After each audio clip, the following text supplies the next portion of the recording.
하나님께서 우리에게 주시는 말씀은 신약성경 갈라디아서 2장 16절에서 20절까지의 말씀입니다.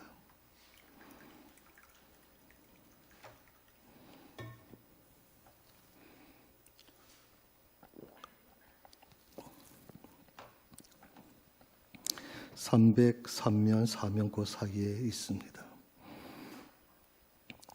다 자셨으면 자리에 일어나셔서 하나님의 말씀을 들으시기 바랍니다. 사람이 의롭게 되는 것은 율법의 행위로 말미암음이 아니요 오직 예수 그리스도를 믿음으로 말미암은 줄 우리가 알므로 우리도 그리스도 예수를 믿나니 이는 우리가 율법의 행위로서가 아니고 그리스도를 믿음으로써 의롭다함을 얻으려 함이라. 율법의 행위로서는 의롭다함을 얻을 육체가 없느니라. 만일 우리가 그리스도 안에서 의롭게 되려 하다가 죄인으로 드러나면 그리스도께서 죄를 짓게 하는 자냐? 결코 그럴 수 없느니라. 만일 내가 헐었던 것을 다시 세우면 내가 나를 범법자로 만드는 것이라. 내가 율법으로 말미암아 율법에 대하여 죽었나니 이는 하나님에 대하여 살려 함이라. 내가 그리스도와 함께 십자가에 못 박혔나니 그런즉 이제는 내가 사는 것이 아니요 오직 내 안에 그리스도께서 사시는 것이라. 이제 내가 육체 가운데 사는 것은 나를 사랑하사 나를 위하여 자기 자신을 버리신 하나님의 아들을 믿는 믿음 안에서 사는 것이라. 이것이 하나님의 말씀입니다. 아멘.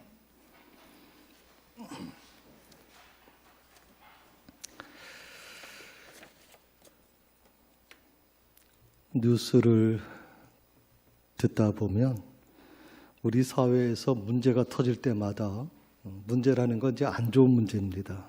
안 좋은 사건이 터질 때마다 꼭 그곳에 예수 믿는 사람들이 있다는 것을 알게 됩니다. 그래서 좀 화가 납니다. 때로는 부정하고 싶고 그렇지만 현실이 그렇습니다. 한번 보시겠습니까? 여러분 너무 잘 아시는, 요즘 하도 떠들어대니까 다 아시는 것처럼 16개월밖에 안 된 정은이가 결국에는 입양간 가정에서 결국에는 폭력을 받게 되고 결국에는 죽음을 당했다 하는 겁니다. 이 팩트 사건에 대해서 제가 말씀드리고 싶은 게 아니라 이 정은이를 이렇게 만든 부모가 어떤 사람들이냐. 일반 뉴스에는 그렇게 많이 안 나왔습니다만은 PD수첩인가요? 거기서 증언이 나왔죠. 양가 모두가 목회자 가정이라는 것을 알게 됩니다. 아주 충격적인 것이죠. 일반 가정도 아닌, 일반 성도들의 가정도 아닌 목회자 가정이, 그곳에서 자란 아이들이 결혼해가지고 아이를 입양을 했는데 도저히 상상할 수 없는, 인간으로 할 수 없는 일을 행했다는 거거든요. 이게 현실의 모습이에요. 너무 충격적인 거죠. 그 다음에 또 하나 모습 볼까요? 현직 목사님입니다. 근데 이분이 사기를 쳤어요. 그냥 보통 사기가 아니에요. 체육관을 빌려서 7,000명을 모아놓고 기독교 은행을 만들어야 된다. 그리고 저 경상도에 있는 경남은행을 이제 부도가 나기 때문에 그걸 이제 인수해야 된다. 지금 1,200억이 모아졌다. 투자해라. 그래가지고 24억, 한 700명의 사람들로부터 24억 원을 갈취했다. 그래서 지금 법정 구속됐습니다. 어떤 뜻으로 했는지는 잘 모르겠습니다. 내용 깊이 잘 모르겠습니다만은 이 신문에 나온 내용만 보면 너무 충격적입니다. 제가 우리 아이들한테도 얘기합니다만 목회자 길을 가는 순간 돈과는 멀어져야 된다. 그게 목회자의 길이다. 그렇게 얘기를 하는데 어떻게 24억 원을, 그것도 24억 원이라는 돈이라면 대부분 거기에 오신 분들이 다 교회 다니는 분들이 아니겠습니까? 어떻게 이렇게 사기칠 수가 있나? 목회자지만 참 부끄럽습니다. 고개를 들 수가 없습니다. 그래서 우리는 이런 질문을 하게 되죠. 왜 하나님은 착한 사람이 아니라 예수 믿는 사람만 꼭 구원하시고 예수 믿는 사람만 천국 가야 되는 거냐 하는 질문입니다. 혹시 여러분들은 이런 질문 해본 적 없으십니까? 세상에서 또 믿음 없는 사람들이 이렇게 우리에게 말을 걸어옵니다. 착한 사람이 천국 가야지. 예수 믿으면 성질 더러워도 천국 간다는 게 말이 됩니까? 사기친 사람이 어떻게 천국 갑니까 대체? 교회가 왜 그런 식으로 가르칩니까? 그렇게 도전해 옵니다. 물론 믿지 않는 사람 중에서도 참 착한 사람 많습니다. 훌륭한 사람들 많습니다. 선행하는 사람들 많습니다. 어떻게 보면 기독교인들보다 더 착하고 진실한 사람들이 많습니다. 한번 볼까요? 네, 이분은 이제 유일한 박사님입니다만 유한양행을 창섭한 이분은 원래 기독교인이죠. 신실한 기독교인입니다만 세상은 이분을 기독교인으로 보지 않습니다. 다만 선행을 하신 분으로 보는 겁니다. 자기 재산 거의 95% 이상을 다 헌납한 기증하신 분이죠. 어떻게 보면 똑같이 우리가 예수를 믿는다고 하지만 어떻게 이분은 그 많은 돈을 자식한테 넘겨주질 않고 사회에 환원을 했는가? 이분을 보면서 굉장히 우리가 자랑스러우면서도 기독교인으로서 부끄럽다는 생각을 많이 할 때가 있습니다. 또 한 분을 보실까요? 네. 이분은 그 남면 행정복지센터에서 올린 글입니다. 사진하고 한 트럭분의 쌀을 기증을 했는데 절대 이름을 밝혀서는 안 된다. 남면 행정복지센터에서 그래도 이름 석자만은 좀 알려줘야 되지 않겠습니까? 아니요. 만약에 이름을 만약 신문이나 뉴스에서 내가 보게 되면 다음부터는 안 합니다. 그래서 밝힐 수가 없다고 그렇게 한 거거든요. 이 한 트럭분의 쌀이라면 꽤 돈이 많이 나가는 돈입니다. 그런데도 이름을 밝히지 않고 그렇게 선행을 하시는 분들이 많습니다. 곳곳에서 전혀 우리 신앙 기독교가 기독교인이 아닌데도 불구하고 기독교인들보다 더 선행을 하는 분들이 많습니다. 착한 분들이 많습니다. 법 없이 사는 분들도 많습니다. 오히려 기독교인이라고 하는 이름을 가지면서 목사라는 이름을 가지면서 오히려 해서는 안 되는 짓을 하는 사람들이 더 많습니다. 그래서 주님은 하나님을 믿는 성도들이 먼저 세상의 소금이 되어야 된다. 그리고 빛의 역할을 감당해 줘야 된다 했습니다. 자, 오늘 저는 여러분과 같이 고민해 보고 싶은 게 뭐냐면 예수 믿는다는 것과 이 세상에서 착하게 사는 것이 과연 어떻게 공존될 수 있고 어떻게 구분될 수 있는가 하는 문제에 대해서 좀 여러분과 같이 고민해 보고 싶습니다. 그러기 위해서는 먼저 착한 사람의 기준을 정해야 될 것입니다. 누가 다 착한 사람이냐? 그런데 문제는 이 착한 사람의 기준이 조금씩 사람마다 다르다는 것이죠. 어떤 사람은 가정에서 참 좋은 아빠입니다. 정말 저런 아버지가 있나 할 정도로 자식한테 정말 희생적이고 정말 잘합니다. 그리고 그 아내한테도 부인한테도 너무 잘합니다. 그래서 그 가정에서는 그 남편과 그 아버지가 정말 이 세상의 천사와 같은 사람입니다. 그런데 직장에서는 전혀 다른 사람입니다.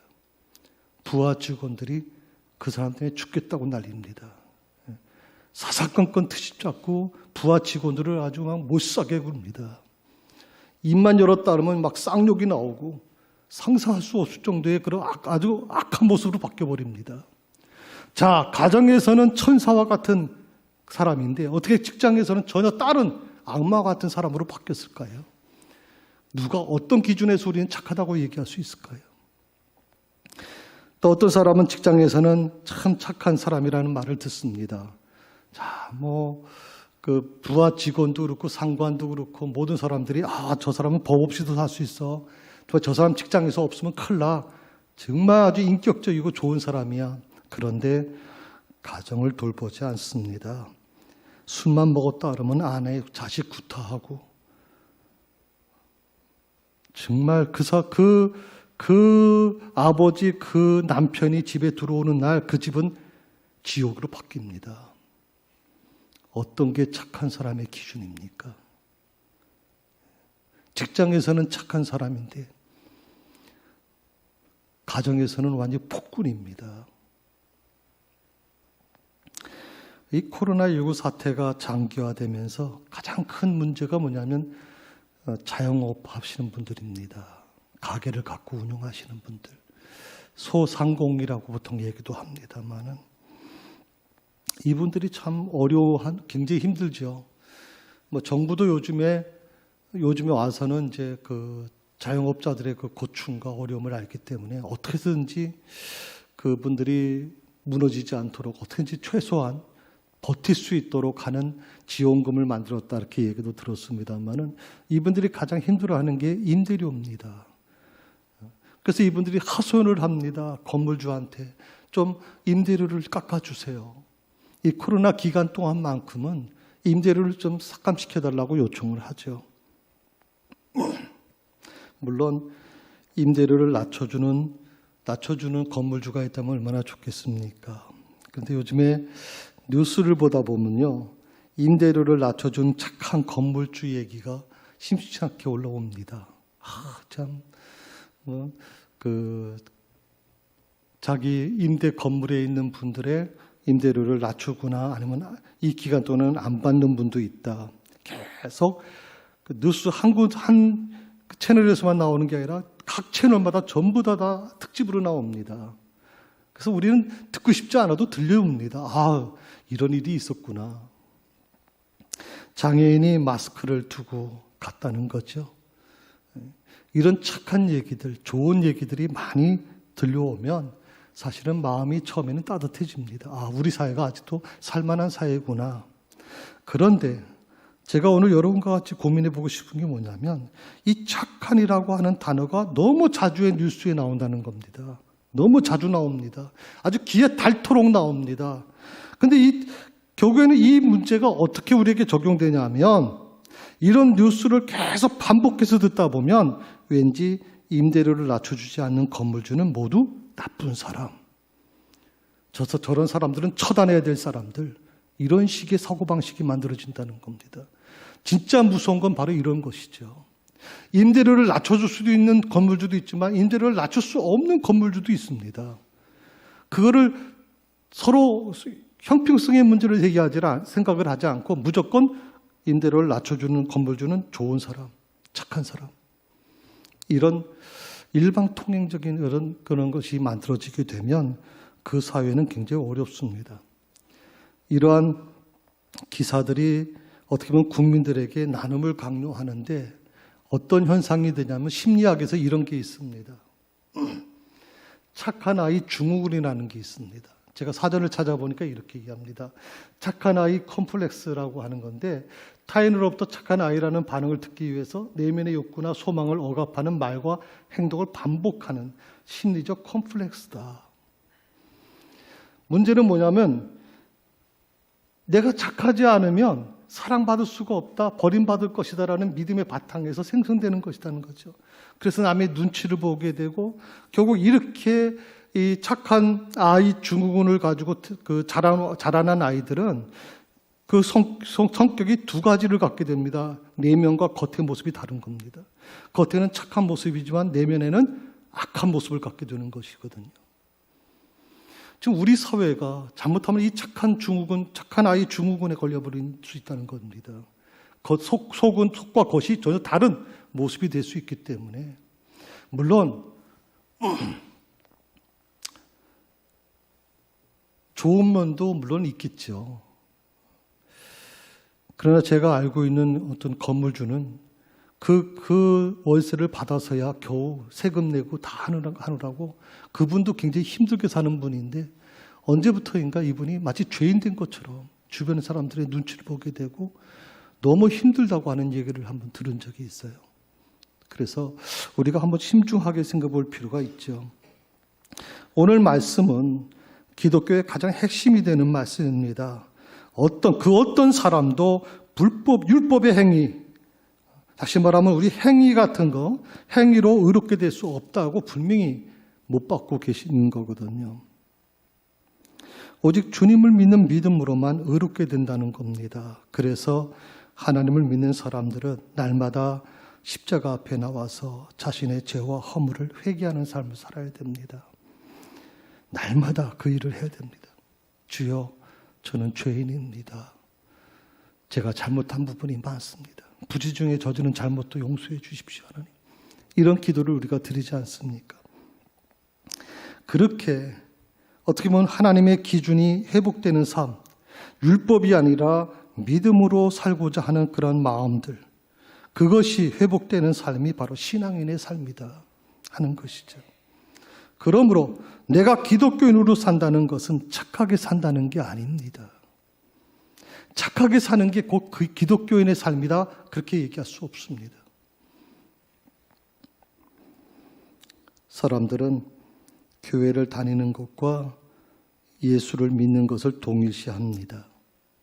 교회 다니면 예수 잘 믿는 사람. 그런데 성경은 어떨까요? 그렇게 얘기하지 않습니다. 성경은 이렇게 얘기합니다. 주여 주여 하는 자마다 천국에 들어가지 못한다. 주여 주여 하는 자, 교회 다니는 사람을 얘기하는 겁니다. 교회에서 직분도 받은 사람일 수 있습니다. 그런데 천국에 들어가지 못한다고 분명히 말씀하고 계십니다. 우리가 지금까지 말씀을 들어오고 우리가 지금까지 설교를 들으면서 또 가르침을 받으면서 무슨 얘기를 들어왔냐면 예수 믿으면 다 구원받아요. 그럼 예수 믿는다는 게 뭐냐 하면 교회 등록한 사람들은 다 구원받는다고 그렇게 도매금으로 넘어가 버렸습니다. 그러니까 언제부터인가 우리 기독교인들에게 있어서 행동이나 삶에 대한 부분은 중요하지 않고 무조건 우리는 면죄부를 받았어라고 생각을 하는 겁니다. 그래서 기독교인들이 사회에 어떻게 보면 영적 암덩어리가 돼버리고 있습니다. 지금 영적 암덩어리가.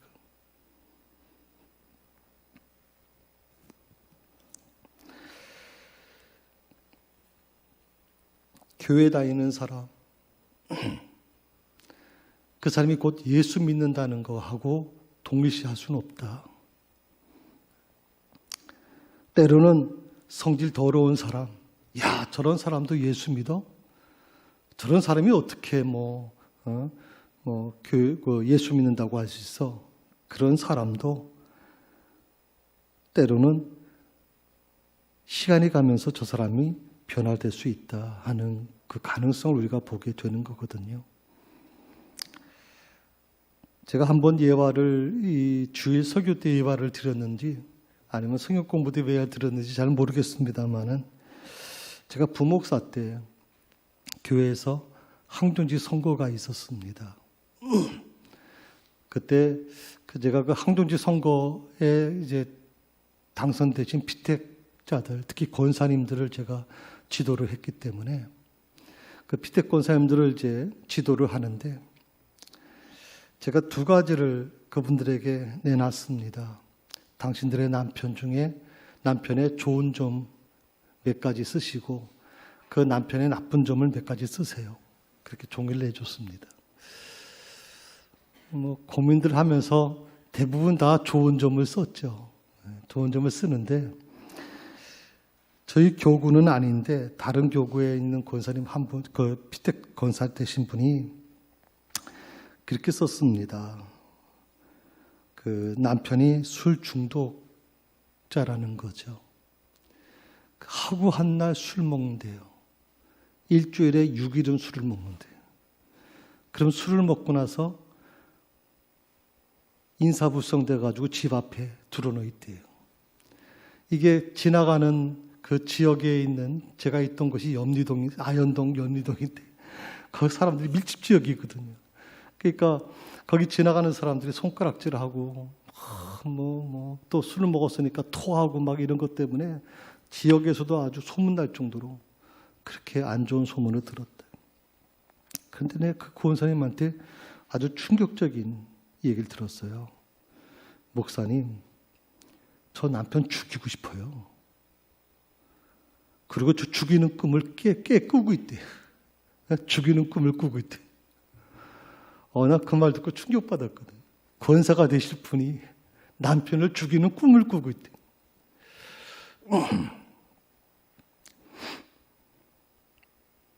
하기야 다른 피택 권사님들은 남편들이 다 교회 집사님이나 또 장로님 가정도 있고 다들 이제 믿는 가정인데 이분만 혼자 예수를 믿어요.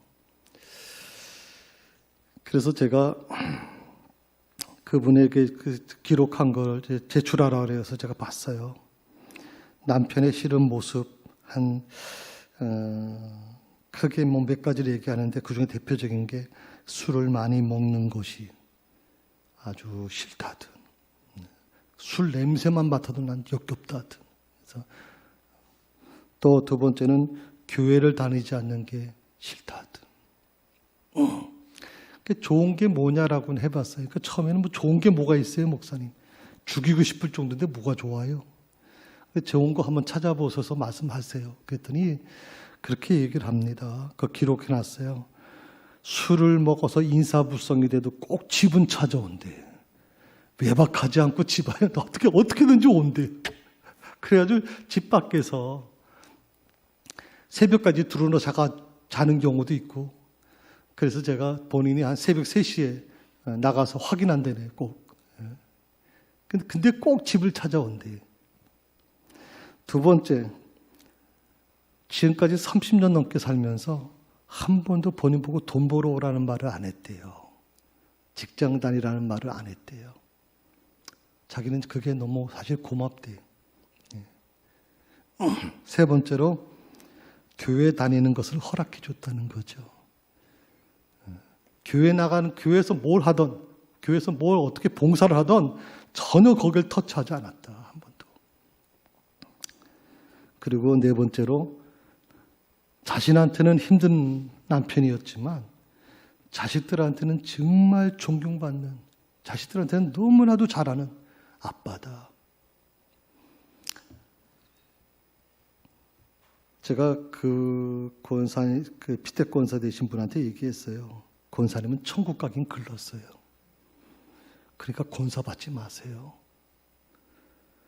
이분이 갑자기 눈이 동그래져 가지고 얘기하는 겁니다. 무슨 목사님 무슨 그렇게 악담을 하십니까? 아니요.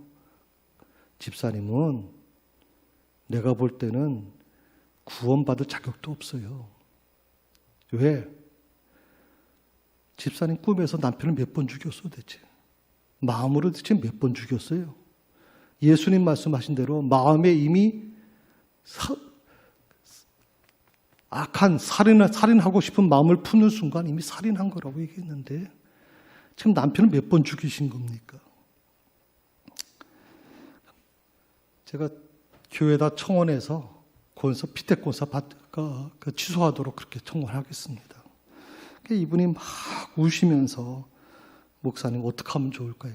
제가 어떻게 하면 다시 할 수 있을까요? 그렇게 얘기를 해요. 그래서 제가 한 가지 제안을 했어요. 남편에게 일찍 들어오라고 얘기해서 집사님이 직접 술상을 차려주세요. 이분이 갑자기 충격을 받았지. 술상을 차려. 음식 배달하지 마세요. 직접 집사님이 음식을 만들어서 남편 좋아하는 음식으로 한 상을 차려주세요. 그리고 술 다 드실 때까지 그 앞자리에서 떠나지 마세요. 이분이 피택 권사 되신 분이 굉장히 충격받고 갔어요. 그렇지 않으면 피택 권사를 죽여버리겠다니까. 놀랍죠. 근데 그렇게 제가 그분하고 약속한 거가 2달이었어요. 2개월까지만 그렇게 해달라. 그런데요, 그 술상 앞에서 서로 대화가 나눠진 거예요. 남편하고 아내하고 수십 년 만에 처음으로 대화를 나눴어요. 그리고 남편이 뭐 때문에 고민하고 뭐 때문에 힘들어하는지 그걸 다 듣게 된 것이고, 그리고 남편은 아내가 차려준 그 술상 앞에서 너무 죄송스러워서 그렇게 마음을 가지고 같이 시간이 지났어요.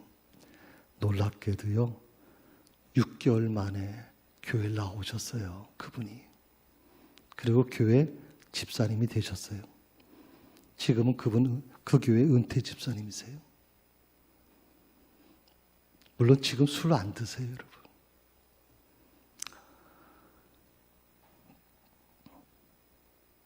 분명한 것은 우리가 이 착하다라는 개념에 대해서 정의를 내리기가 굉장히 어렵다는 거거든요. 성경은 분명하게 이렇게 얘기를 합니다. 천국에 들어가는 사람은 착한 사람이 아니라 예수 믿는 사람이어야 된다는 겁니다. 왜 그럴까요?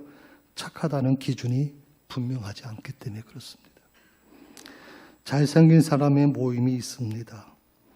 그런데 잘생긴 사람 모이라고 이렇게 얘기를 해서 광고 내었는데, 누가 어떤 사람이 잘생긴 사람이냐, 다 사람마다 다르게 되는 거예요. 어떤 사람은 이런 사람이 잘생긴 사람이라고 그러고, 어떤 사람은 이런 사람이 잘생긴 사람이라고 얘기하고, 기준이 도저히 안 맞춰진다 이 말이에요.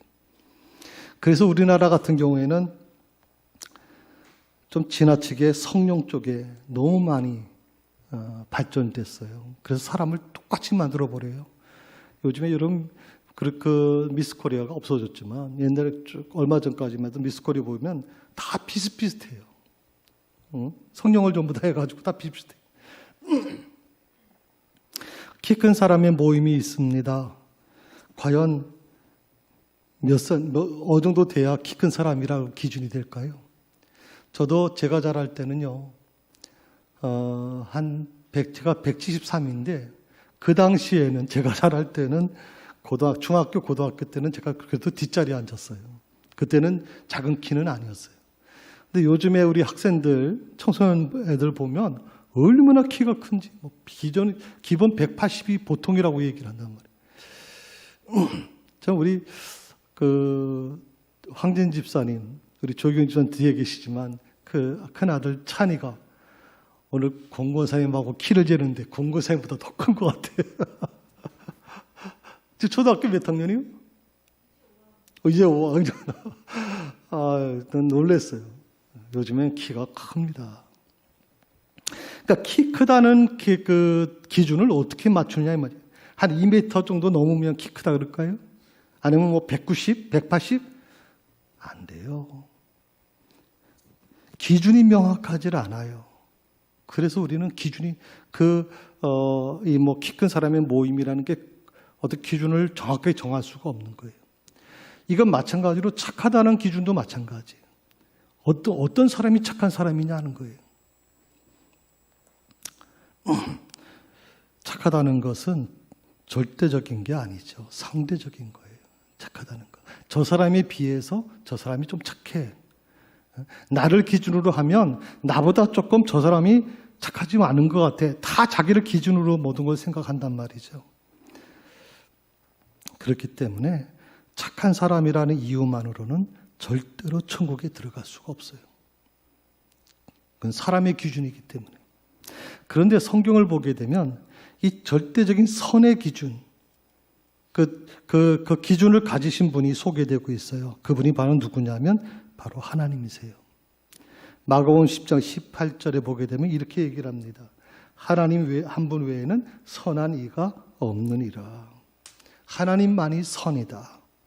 다시 말하면 하나님만이 기준이다 이 말이에요. 하나님만이. 그래서 착한 사람인지 아닌지 그 기준은 하나님의 그 절대적인 선의 기준에서 판단해야 돼요. 문제는 로마서 3장 23절에 보게 되면 이 말씀만 없었으면 괜찮았는데 이 말씀이 계셔서 참 우리가 참 쉽게 결정 못 내리죠. 모든 사람이 뭐예요? 죄를 범했대요. 그래서 하나님의 영광에 이르지 못한대요. 자, 하나님의 그 기준에 맞춰진 사람, 하나님이 어떻게 보면 선의 대표 그 기본이기 때문에 그 하나님의 선에 맞춰진 사람이라면 당연히 천국 갈 수 있어요. 또 구원받을 수 있을 거예요. 그런데 문제는 이 로마서 3장 23절에 보게 되면 모든 사람이 죄를 범하였음에 하나님의 영광에 이르지 못하더니 라고 했어요. 하나님의 영광에 이르지 못한다는 게 뭐예요? 죽었다 깨어나도 하나님의 의의 기준을 충족시킬 수 없다는 거예요. 사람은 죽었다 깨어나도. 그러니까 쉽게 말씀을 드리면 사람의 힘으로는 아무리 사람이 뭐 착하다, 선하다고 하지만 그것 가지고는 천국 갈 수 없다는 거예요.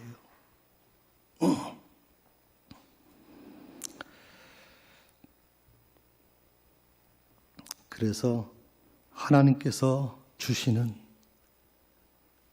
은혜가 필요한 거예요. 하나님께서 주시는 은혜. 근데 이 은혜는 우리가 무슨 다른 사람보다 더 뛰어나고 다른 사람보다 더 의롭고 다른 사람보다 더 착하기 때문에 받는 게 아니에요. 하나님께서 선택한 사람에게 거저 주시는 선물이에요. 이거 여러분 얼마나 큰 축복인지 모르는 거예요. 이게 바로 진정한 구원받을 수 있는 방법이에요. 이것이 바로 우리가 천국 갈 수 있는 길이에요. 이 은혜가 뭐예요? 이 은혜가 바로 예수 그리스도를 믿는 거예요, 여러분. 예수 그리스도를 믿는 거예요. 이 은혜는. 그러니까 여러분이 예수를 믿는다는 것은 교회 나와서 등록했다고 예수 믿는 게 아니에요.